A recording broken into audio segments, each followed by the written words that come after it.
Salve, família! Você que quer fazer intercâmbio e curtir o estilo de vida australiano, lembre de se inscrever no nosso canal e acompanhar o Australian Lifestyle Podcast. Falar o quê, meu amigo? Vai lá! Salve, amigos do Australian Lifestyle! Bem-vindos a mais um episódio. Dessa vez, meus amigos, eu tenho um semi-colega lá do outro lado da Austrália, ele está em Perth, junto com o Vinícius, e quem vai apresentá-lo é justamente o Vini. Fala aí, Vini, quem é o nosso convidado de hoje? Hoje o convidado aqui, vou te contar, Thiago.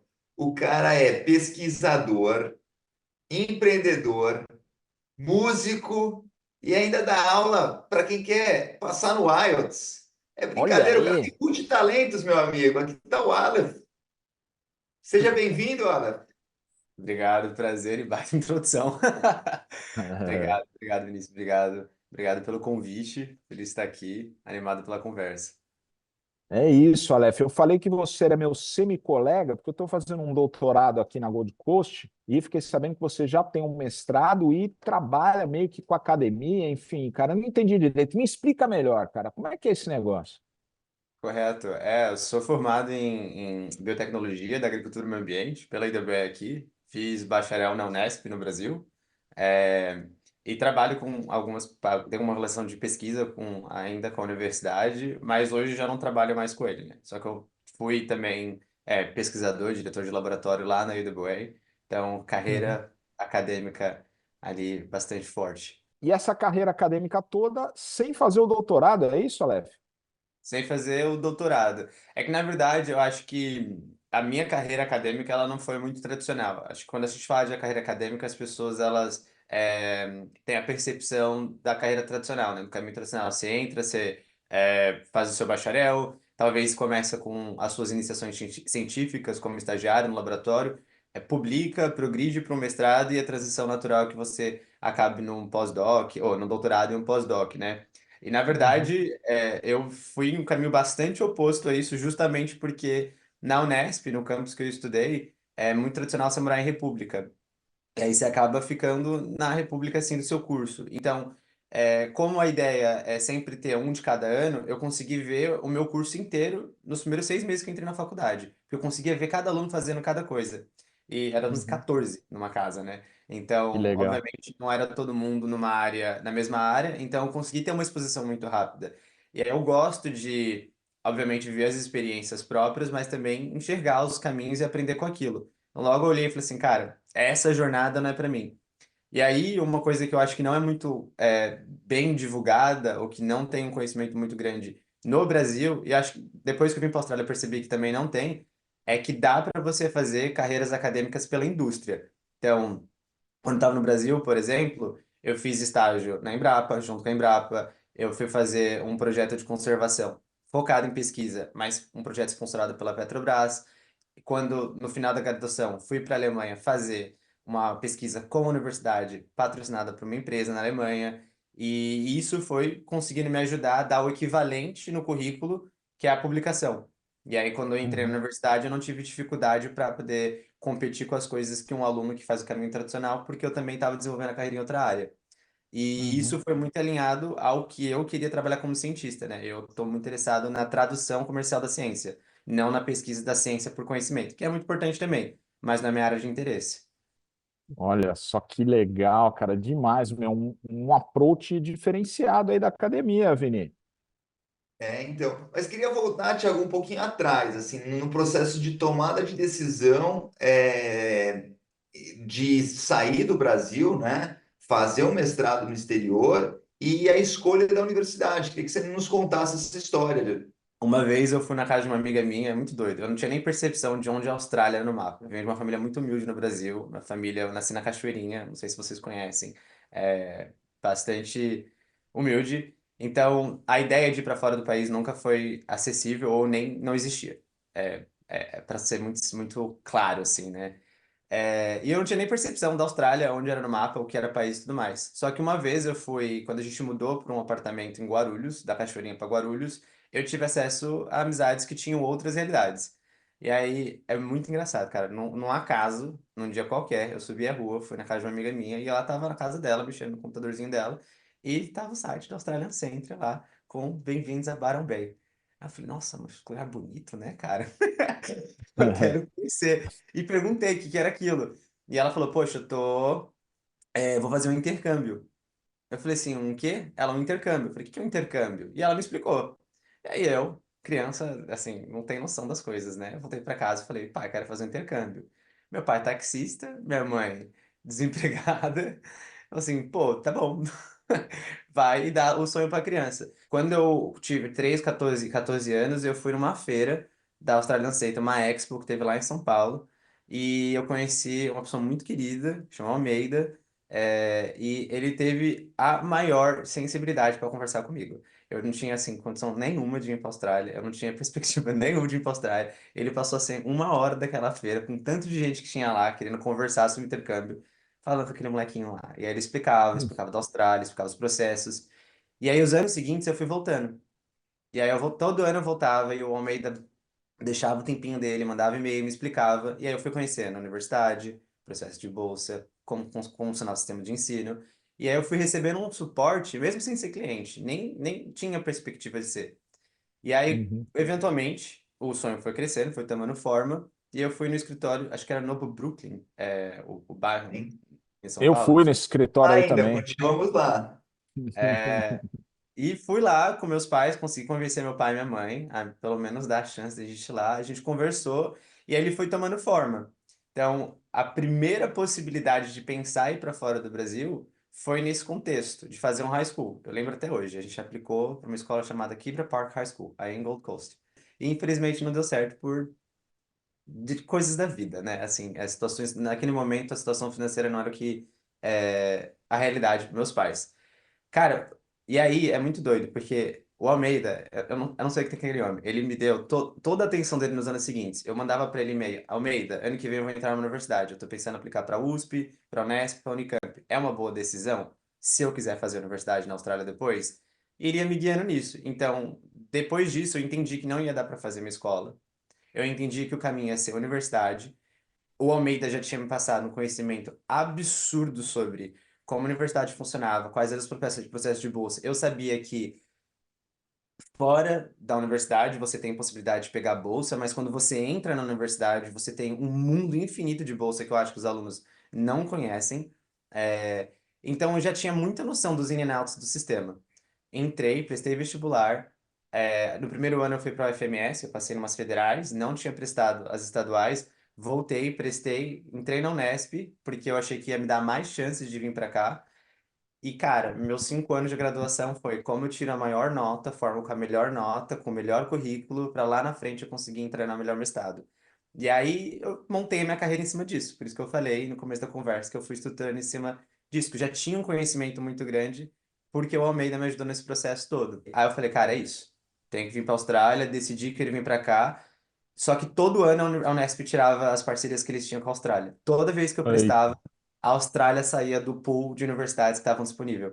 Aí eu falei, cara, esse país não é pra mim. Tipo, não é, eu quero muito, mas não é pra mim. E aí eu larguei mão. E aí eu acho que quando você larga a mão, a vida dá um jeito de fazer as coisas dar certo na hora certa. Aí eu passei numa proposta de trabalho na Alemanha, que foi o estágio que construiu o meu currículo para eu conseguir as bolsas que eu consegui aqui na Austrália no mestrado. Olha que loucura. Olha isso. E aí você Pô. voltou e acabou aplicando para a IWA. Você já conseguiu a bolsa logo de cara ou você fez o primeiro semestre como aluno pagante e depois obteve uma bolsa? Aí quando eu volto pro Brasil, eu termino e vou aplicando, né? Então eu apliquei para Monash, para Melbourne, eu apliquei para outras universidades do mundo, eu passei em algumas universidades na Holanda, passei aqui em Perth, e aí no ano que eu vim, Perth mudou, a IWA mudou o sistema de mestrado deles. Eu ia ir para Monash, mas aí eles mudaram o sistema de mestrado aqui em Perth e virou um mestrado de comercialização. Então era meio ciência e meio negócios. E aí chamou atenção, foi assim que eu caí em Perth. Eu nem sabia da existência de Perth, eu vim Legal, pelo cara. currículo. E aí, no ano que eu apliquei, tinha uma bolsa, o governo australiano tinha um programa chamado Endeavour, que era um Hum. programa que, baseado em performance acadêmica, você podia aplicar e o governo bancava os seus custos de universidade e bancava o seu custo estagiário. Uma bolsa, assim, bastante generosa. Um perfil muito parecido com o que era Ciências e Fronteiras, sem a condição que você tinha que voltar para o Brasil e trabalhar durante 2 anos.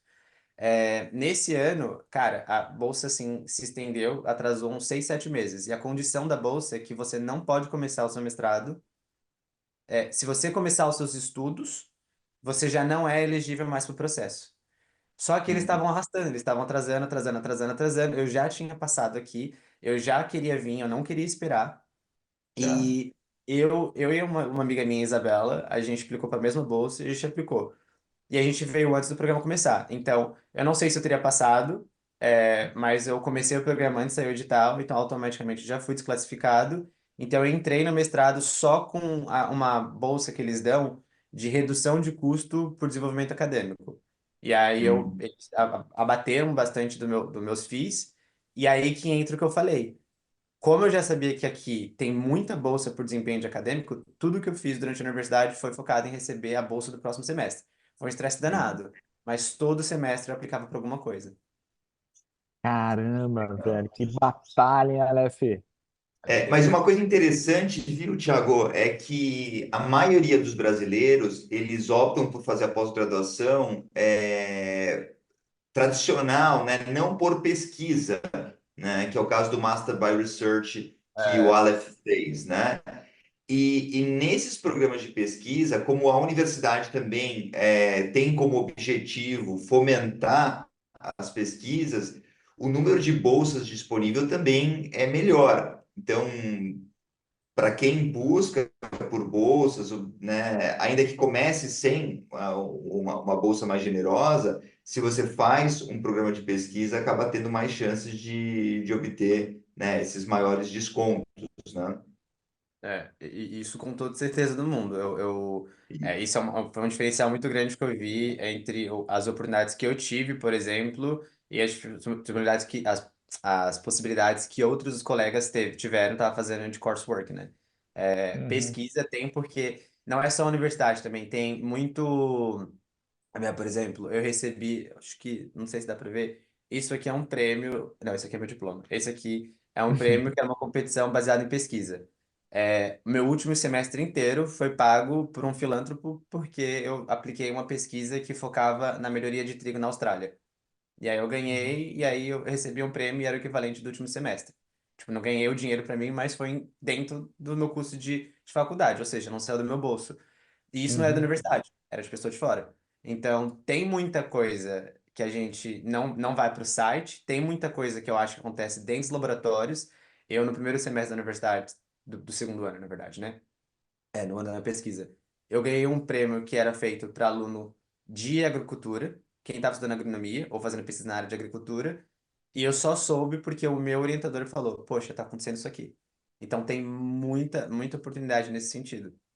Uhum. Puta, bem bacana, cara. E qual que é essa história? Tua intenção qual que era, Aleph? Eu entendi que você queria vir para a Austrália e tal, mas por que que você se dedicou à agricultura? Cara, eu tenho uma visão muito forte de sobre o equilíbrio em desenvolvimento e igualdade. Eu sou fissurado por tecnologia, eu sou fissurado por desenvolvimento, eu adoro ciência. Eu estudei na parte de agricultura, eu estudei engenharia genética. Eu não fui para o caminho tradicional de plant breeding, por exemplo, que é melhoramento por cross-polinização e tudo mais, porque eu sou apaixonado por tecnologia. Só que eu acho que quando você vem para a Austrália, você tem uma percepção de mundo muito doida. Você começa a ver coisas, você começa a ver um avanço muito grande. Eu, nascido na Cachoeirinha, eu tinha uma base por trás de mim de um mundo totalmente diferente. E aí chegou um momento que não estava batendo mais. E quando eu já tinha ido para a Alemanha, eu já comecei a entender que não estava batendo. Então, na minha cabeça, eu falei, poxa, eu tenho esse amor por sustentabilidade, eu tenho esse amor por biologia. E eu tenho esse problema que eu vivi e eu vejo que outras pessoas vivem, minha vida tá mudando, eu não vivo mais, mas outras pessoas vivem. E aí eu entrei e falei, tá, como que eu consigo fazer ciência? Eu estudo o que eu gosto, eu estudo tecnologia e eu continuo aplicando de uma maneira que eu vejo impacto palpável no mundo. E eu acho que a agricultura, ela é isso. Todo mundo, é a única indústria do mundo que todo mundo é um cliente. E é a única indústria do mundo que todo mundo é impactado, mesmo que a pessoa não sabe sobre a indústria, porque todo mundo come. E eu, como biólogo, eu vi dentro da trazer a biologia de uma agricultura mais sustentável a possibilidade de ter um impacto na vida das pessoas, conseguir avançar a ciência e realmente, tipo, focar em avanço da tecnologia enquanto a gente consegue focar numa igualdade social um pouco mais tangível, assim, sabe? Eu acho que tem muitas coisas no mundo que a gente tem conhecimento, mas a gente não pega o problema para resolver. Eu acho que o Aleph fez uma coisa muito bacana, que foi escolher uma universidade de primeira linha, tá? A universidade mais tradicional do estado aqui, uma das mais tradicionais e mais importantes do país e até do mundo, tá? Que é a University of Western Australia, grande parceira da Australian Center também. E eu queria entender, Aleph, como é que foi essa transição da academia para a vida de empreendedor, porque agora você é o CEO de uma startup. Então, eu queria que você Olha falasse aí. mais sobre esse processo e também sobre o empreendimento que você está tocando aí, que acho que é legal a galera saber. Opa! Claro. A empresa chama Aspargou. De uma forma bastante resumida, o que a gente quer fazer é possibilitar com que as pessoas sejam mais sustentáveis e autossuficientes através de agricultura urbana, né? Voltando e começando do início da pergunta, eu acho que sair da academia para a indústria é sempre um susto.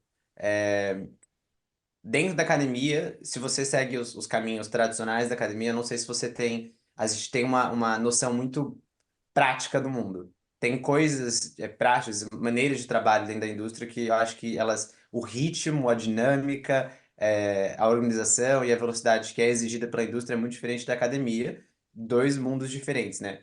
Então, eu acho que transitar entre esses passos ao longo da jornada facilita. Se você não faz isso, é um susto muito grande. Foi difícil para eu largar a academia, porque meu último emprego foi, eu estava na universidade, diretor de um laboratório da UWA. Eu larguei para abrir minha empresa, mas eu acho que a dificuldade aí vem demanda muita coragem abrir uma empresa, né? Eu saí de uma posição permanente, meu salário estava lá pingando todo mês, para eu não sei quando isso vai dar certo, eu não sei se isso vai dar certo, eu não sei se eu estou fazendo certo, e numa área que eu não faço ideia, né? Que é desenvolvimento de software. Apesar da indústria que eu tô atuando a mesma, construir um aplicativo, eu tinha zero ideia de como funciona, né? Foi bastante desafiador, tá sendo bastante desafiador. Eu tô nessa jornada de faz 1 ano e 8 meses que a gente tá fazendo as coisas. Com certeza, acho que você volta para aquela dinâmica de vida de estudante. Eu tinha uma liberdade, um conforto muito maior, assim, de sair, fazer meu esporte, fazer meu kitesurfing, curtir a praia e tudo mais. Agora eu trabalho de segunda a segunda, a qualquer momento do dia. Mas eu acho que é aquele passo, né? Eu tenho uma visão muito ambiciosa com o que eu quero fazer. A Aspargo, ela quer, de fato, a nossa missão, o nosso propósito é criar uma fazenda urbana vertical em cada cidade. Hoje a gente começa com software fazendo uma coisa totalmente diferente. E para chegar nesse ponto tem que trabalhar bastante. Em relação ao que a gente faz, você falou da empresa, né? A gente, quando eu falei sobre a questão de igualdade, uma das coisas que eu senti trabalhando na indústria é que muitas vezes a gente tem tecnologia de ponta que não vai ser traduzida na pessoa que está precisando agora. Então, eu vou te colocar no papel que eu trabalhava. Eu procurava pesquisar como maneiras de como fazer o trigo ter um teor de proteína maior e ser mais resistente à seca, a temperaturas muito altas e tudo mais. A minha pesquisa, no mínimo, ia demorar 10 anos para traduzir. Hoje, a gente tem 828 milhões de pessoas no mundo passando fome. Então, eu não sei se 10 anos é um tempo que essas pessoas têm para esperar. E aí, depois que eu fui para a indústria, eu comecei a olhar que agricultor ou produtor faz muita coisa. Não é que não tem tecnologia que os caras não estão fazendo, tem uma desconexão muito grande entre o produtor e a universidade. E no meio tem a indústria, tem as empresas, que, por ser uma empresa precisa ser lucrativa, mas não traduz uma tecnologia que é aplicável na realidade do produtor. Eu falei, cara, isso aqui tá muito doido, porque tá todo mundo trabalhando no mesmo objetivo, todo mundo quer a mesma coisa e ninguém se conversa. E aí eu percebi que o meu mundo não era ficar permeando nesses três nodos. Eu falei, eu quero entender isso aqui e ver como que eu posso trabalhar nesse ponto. E aí a Aspargo, ela surge desse ponto. Eu vejo que tem um problema se a gente pensar na indústria da agricultura, né? Vou pegar uma caneta, desculpa. Mas a gente as pessoas têm a percepção da indústria da agricultura como grão e pecuária, não é só isso. Isso está longe do centro urbano. A gente tem o meio, que a gente trabalha com horticultura, que é a periagricultura, né? agricultura periurbana ou urbana, próximo da cidade. E isso são alimentos perecíveis, que são os legumes, as saladas que você come, e a gente tem a cidade. Então, muitas pessoas não sabem que o alimento vem muito mais próximo do que ele acha, porque as pessoas só conhecem essa indústria. Só que aqui tem uma ineficiência muito grande. 50% da comida que a gente produz é desperdiçada. Aí você bate a estatística, 828 milhões de pessoas no mundo passando fome, e 50% do que a gente produz vai pro lixo. Eu falei, não faz sentido. Aí a Aspargo, ela entra para tentar resolver esse problema. Só que para entrar aqui como startup, a injeção de capital é muito grande. Então a gente falou, pô, qual que é a menor unidade do que é considerado como produtor que contribui para o sistema da comida que a gente pode trabalhar? Aí a gente olhou para o cara que vende comida no Farmers Market, não tem tecnologia, não tem acesso à distribuição, não tem ferramentas para administrar sua produção, e o cara que produz comida em casa. A gente falou, pô, essa pessoa já tem um pensamento mais consciente e esse cara não tem tecnologia. Eu vou desenvolver um aplicativo, dar ferramentas de administração para ele, tecnologia num porte similar que esse cara tem, e vou conectar essa comunidade aqui para que cada vez mais as pessoas no centro urbano tenham essa maior essa consciência. Aí a gente começa a atuar aqui. A ideia é, aos poucos, ir expandindo e chegando nesse sistema aqui, para que a gente resolva essa ineficiência. Mas a lógica é fazer de uma maneira que seja sustentável, viavelmente, financeiramente falando, para que o negócio consiga existir e resolver esse problema, né? E é o que a gente faz hoje. Que história bacana, né, Thiago? Então, um planejamento de longo prazo, você acreditar nos seus sonhos, fazer uma universidade no exterior e se tornar um empreendedor com opções. O cara pode ir para o laboratório, pode ir para a empresa, né? A Austrália também te dá essa liberdade de você poder escolher, né? Com alguma segurança, né? Com security net ali, né? Se der errado, você vai para algum outro lugar e se resolve. Que história bacana, hein, Thiago?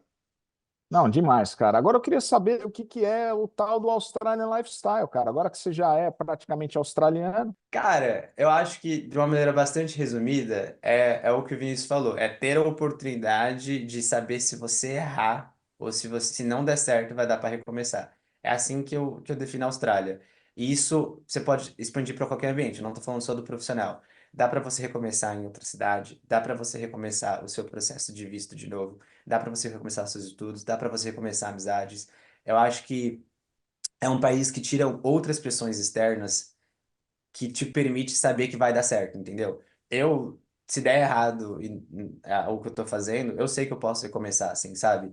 É, e aí você pode começar em tudo. Você tem essa possibilidade de recomeçar uma vida menos estressante. Eu sei que se eu precisar, eu posso encontrar um trabalho que me demande menos horas, eu posso aproveitar mais o meu lazer. Ao mesmo tempo, quando eu achar que tá na hora, eu posso me dedicar mais ao meu ambiente profissional, que dá pra, sabe, dá pra recomeçar. Acho que esse é o lifestyle. E eu nunca senti tanta segurança isso. Eu não senti isso na Alemanha, eu não senti isso no Brasil. É, e isso é muito bom, tem um equilíbrio muito bom assim na sua vida. E eu vejo isso pelas pessoas que estão aqui. Todo mundo tem um estilo de vida muito diferente. Todo mundo Uhum. leva a sua vida pessoal e profissional de uma maneira muito diferente. E esse diferente é sempre aquilo que faz sentido para você e para sua vida. Eu acho que todo mundo eventualmente encontra esse sweet spot, sabe? É, eu não sei, isso é que me admira no país. Que Muito legal. demais, hein, Vini? Olha, uma definição diferente também, hein? Fala aí, Vini. Essa foi inédita, né? E, cara, eu acho a história do Aleph muito bacana. Mas, acima de tudo, cara, eu acho ele também um cara incrível, né? Assim, você precisa ver esse cara tocando piano, Thiago. É Que é isso? sensacional, cara. Então, ele realmente tem muitos talentos, é um cara gente finíssima, né? Sempre está disponível aqui para bater esse papo conosco, já fez workshops de preparação para o IELTS para os nossos alunos aqui. Realmente é um cara muito legal. Eu torço muito por você, Aleph, pela sua felicidade, pelo seu sucesso nesse novo empreendimento. E eu tenho também muito orgulho, né, de ter, de alguma forma, colaborado aí nessa jornada. Pô, de todas as formas, né? Eu acho que eu não estaria na Austrália se não fosse Australian Century. Olha aí, né? Eu não Concordo. ia nem falar isso, mas é verdade, cara. Pô, e lá atrás, É, né, velho? Quanto tempo faz? Faz o quê? Mais de 10 anos, 15 poxa, anos? peguei 28 anos, comecei, pô, é muito tempo. Aleph, Bacana, é cara, isso muito aí. obrigado, bicho. Muito bacana. Fiquei muito feliz em ter você aqui. Eu acho que você vai inspirar outras pessoas aí a ingressarem nessa jornada, de estudos no exterior, eventualmente em cursos universitários, e você mostra, cara, que esse caminho é um caminho que dá certo. Pô, fico feliz, cara. Fico muito. Primeiro, eu agradeço o convite. Baita responsabilidade, né? Mas eu fico feliz. Eu acho que é realmente isso. Se eu puder mostrar, assim, compartilhar um pouco a minha jornada e nessa inspirar as pessoas, sempre tem um caminho. Sempre tem um jeito. Às vezes é muito difícil. Às vezes é muito mais difícil do jeito que você gostaria, mas sempre tem um jeito. E É quando isso, não dá, pede principalmente. ajuda. Não, não, sempre tem um caminho, e principalmente quando você encontra pessoas como o Vini, como o Almeida, que te dão aquela força, aquele suporte extraordinário, né? Então, parabéns aí para você também, Vinícius, pela inspiração que você fornece para todo mundo. Eu também virei seu amigo, você vê, comecei como seu cliente. Hoje em dia a É, gente está aqui como amigos e, cara, fico muito feliz com tudo isso, porque afinal de contas, cara, o que interessa na vida, para mim, são as relações que a gente faz enquanto a gente está vivo, né? Então, obrigado a você, Vini, obrigado a você, Aleph, incrível a tua história, e Obrigado. obrigado a você que está nos assistindo aí. Valeu pela audiência e a gente se vê num próximo Australian Lifestyle. Valeu? Muito obrigado. Um abraço. Salve família! Você que quer fazer intercâmbio e curtir o estilo de vida australiano, lembre de se inscrever no nosso canal e acompanhar o Australian Lifestyle Podcast. Falar o quê, meu amigo? Vai lá!